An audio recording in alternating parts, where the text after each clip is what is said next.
What overlooked fact from a movie will completely change the way I see it? In The Room, Mark was named after Matt Damon. Tommy Wiseau thought his name was Mark Damon. In Return of the Jedi, it's implied that the Ewoks feast on human flesh when they were going to cook the gang on spits. At the end of the movie, there's certainly more than enough stormtrooper fillies to go around. I don't think Chewbacca would have refused a portion.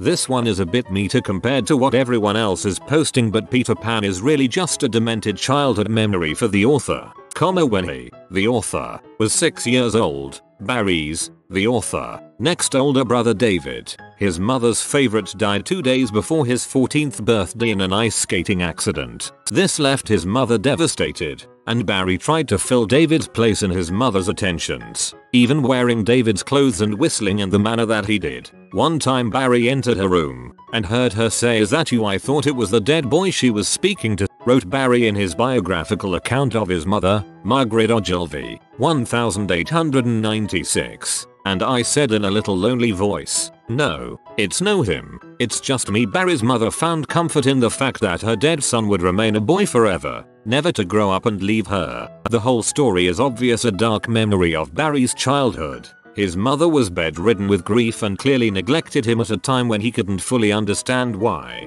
Peter Pan is his dead brother, forever young and the hero. I think it's all about his wish to be spirited away from a loveless home to be with his brother, whom his mother made out to be perfect.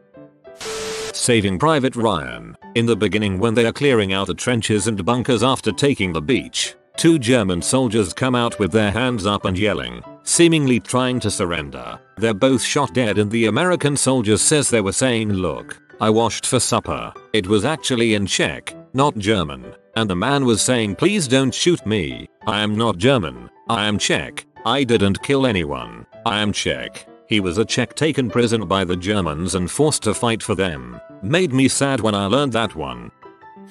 All the traps in Goonies are designed so that one person can make it through alive, especially if she is taken hostage and forced through the tunnels. The ship is rigged to be able to be sailed by a crew of 1, so the one person who makes it through the traps can sail away with the treasure for themselves.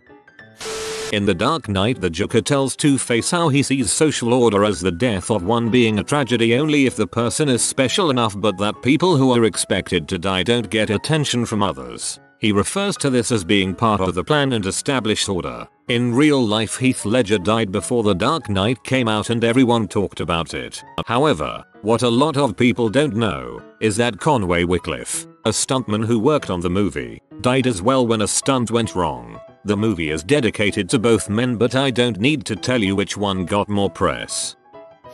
In Ghostbusters, Venkman, as far as he knows, is headed for a simple night out with Dana. Why then does he later produce a syringe and Thorazine that he was apparently carrying on his person?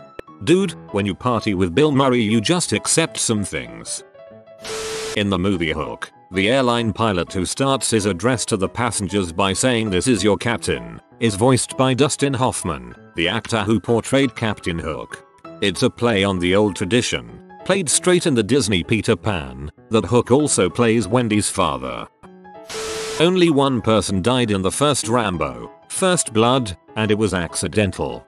Originally 2 people were going to die in the film. 1, the helicopter guy, and 2, Rambo. There is no music in Castaway the entire time he is stranded on the island. They did this to heighten the feeling of isolation. There's no music and no Country for Old Men either.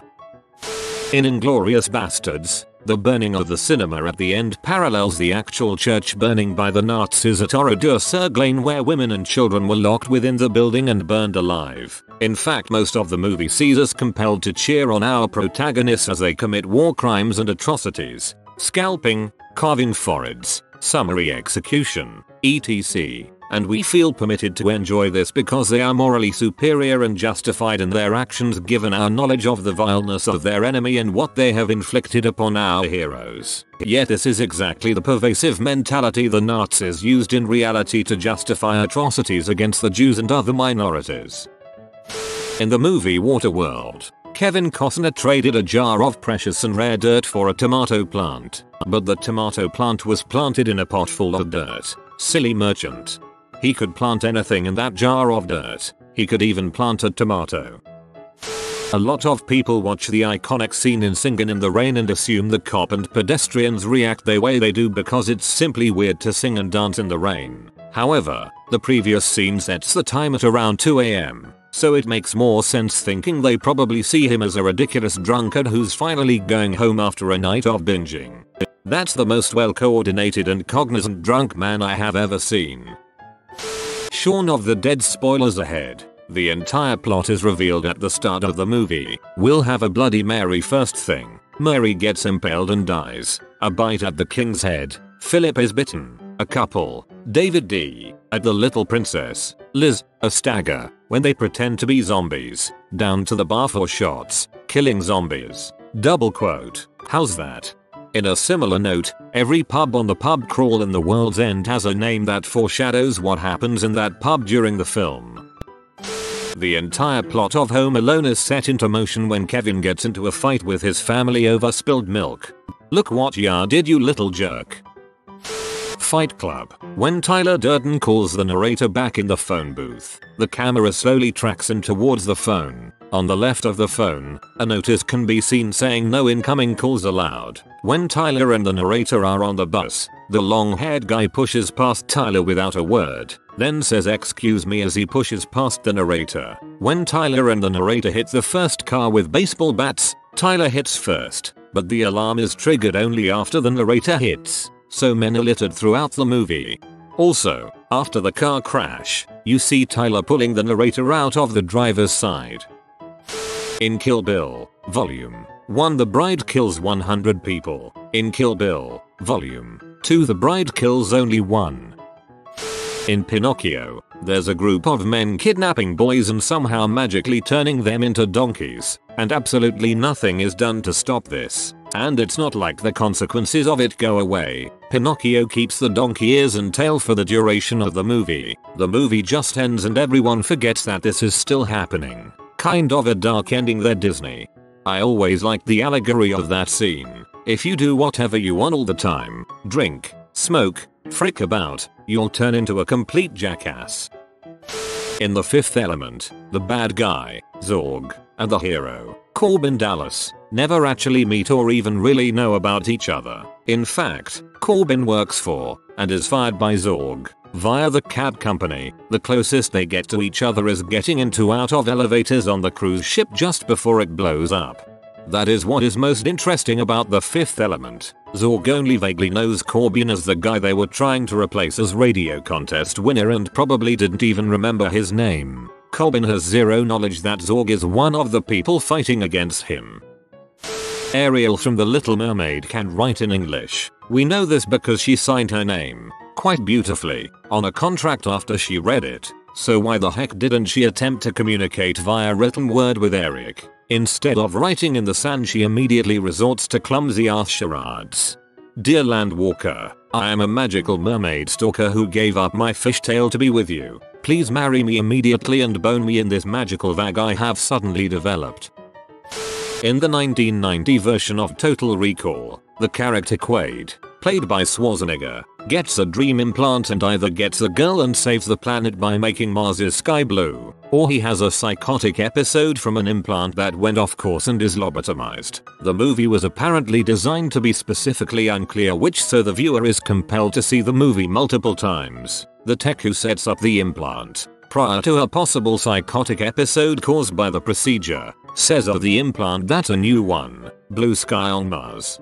It works, because I can never remember whether it actually happened or not, and always think to myself I should watch it again to see. In White Chicks, a crack team of plastic surgeons could have simply repaired the small cuts on the sisters' faces instead of turning two black men into white women. The one problem with that flawless movie. Big Trouble in Little China is about the plucky comedic sidekick who thinks he's the main protagonist. District 9 is not, in fact, about apartheid. In Neil Blomkamp's short Alive in Joburg, on which D9 was based, there were similar interviews to those at the beginning of District 9. The difference is that all of those interviews were real. The filmmakers simply asked residents of Johannesburg what they thought of immigrants from Zimbabwe, and they received the remarkably hostile responses. The film isn't just a parallel to apartheid, but more so about the current sentiment towards immigrants right now. That is depressing as crap. In The Shawshank Redemption, Red tells Andy that Zahuatini Joe is just a crappy pipe dream. Andy crawls through a crappy pipe to get to his dream. In Ferris Bueller's Day Off, FB's constant complaint, and his justification for many of his shenanigans, is that his parents won't buy him a car. Toward the end of the movie, when FB's mom is driving his sister home from picking her up at the police station, there's a quick throwaway line where mom complains that all this mess screwed up the deal she was working on, and that the money from that deal was going to be used to buy Ferris a car. Ferris Bueller screwed himself out of the car he so desperately wants. It always struck me as odd that Ferris complained about not having a car, but had a $10,000 emulator II synth sampler in his bedroom. In Elysium, he gets the mech suit bolted over his t-shirt. It's to prevent chafing. In Goldfinger, James Bond ultimately saves the day by seducing a lesbian.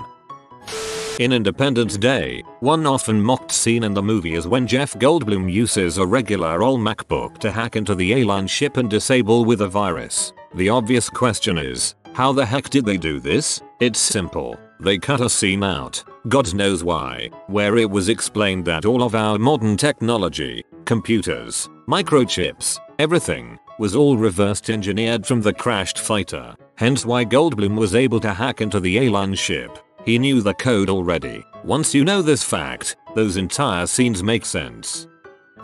Both magicians' final tricks in The Prestige are just the bird in a cage trick. They are the birds. Especially how Bale's character's trick doesn't kill the bird, but Hugh Jackman's version does. The main plot of The Matrix was supposed to use human brains as processors for the machines, not power sources. That's why Neo could do all those things. He could interact with the code more fully. Also, it explained the idea that the Matrix gets more unstable the more people are freed. Fred Kwan in Galaxy Quest, the tech guy that hooks up with the alien tentacle chick, was high the entire film. That's why he was always eating. They cut the scene of him actually smoking, so a lot of people surprisingly didn't get that. Lilo and Stitch. Pudge the fish controls the weather. Lilo's parents died in a car accident due to bad weather. For me, it explains a lot of Lilo's behavior. I've seen Frank Capra's It's a Wonderful Life many times, and have always enjoyed it. Maybe a decade ago, I noticed something new and small that really astonished me. The scene is where George is still in the George Free world, and is running down the snowy main street. The policeman draws his gun, fires, and misses him. Several blocks away, the marquee of a movie theater is visible in the distance. A second after the gunshot, a single light bulb on that marquee goes dark. Now that is attention to detail. This is only in the deleted scenes, but at the end of the Terminator Uncut, the camera pans up outside the factory where the T-800 is crushed to show the company name, Cyberdyne Systems. Amadeus. Salieri is just a crazy old man telling a priest about how hard and unfair life God has been taught him, since it is 100% his, somewhat twisted, point of view on Mozart's life. It doesn't have to be completely historically accurate regarding the real Mozart. It actually makes for a better story to have the unreliable narrator. The voice of E.T. was played by a 2-pack-a-day smoker who had never acted before. That was her actual voice. The little boy from The Shining had no idea he was making a horror movie, not until after it was finished and released. Now you can look at The Shining again, but through his truly innocent eyes. Marty McFly. His new family is nothing like his old one. Mom, dad, sister, brother. They are all nothing like they were before. They are new people, with different lives and different personalities. And Marty can't do anything to get his old family back. The one he knows and loves is gone forever. He'll quickly forget and adapt to the new way of life. It's the ripple effect or something. Besides, his old family was pathetic. Ernest P. Worrell probably murders numerous prison guards with his electrical powers during his escape in Ernest Goes to Jail. This is one my friends and I always bring up. These guys are just there, working this crappy, low-paying job, when this butthole busts out of prison and is making jokes and comical gestures while electrifying anyone that stands in his way. The original script for Caddyshack was a movie about golf caddies. The final film was a result of many comic geniuses improvising on set. This is incredibly clear when you see the movie the first time, and at some point between a quarter to halfway through the focus shifts significantly from the caddies to the adult comedians.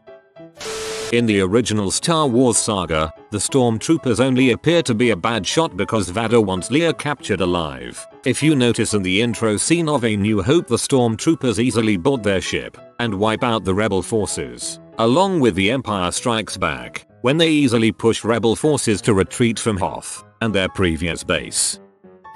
The chestbuster scene in the first Alien movie was almost completely ad-libbed. Scott wanted to get as natural a reaction as possible from the actors, so he didn't clue them into what was to happen. They were told something shocking was to happen in the scene, but not exactly what. The reactions that you see as the blood sprays over everything are as real as they can get.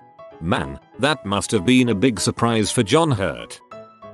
You have been visited by the chunk of good fortune. Like this post to enable good fortune for 26 minutes. If you are new to the channel, you can subscribe. I publish new videos every day. Until then, check out another video, or don't. Either way, have a great day, you magnificent people.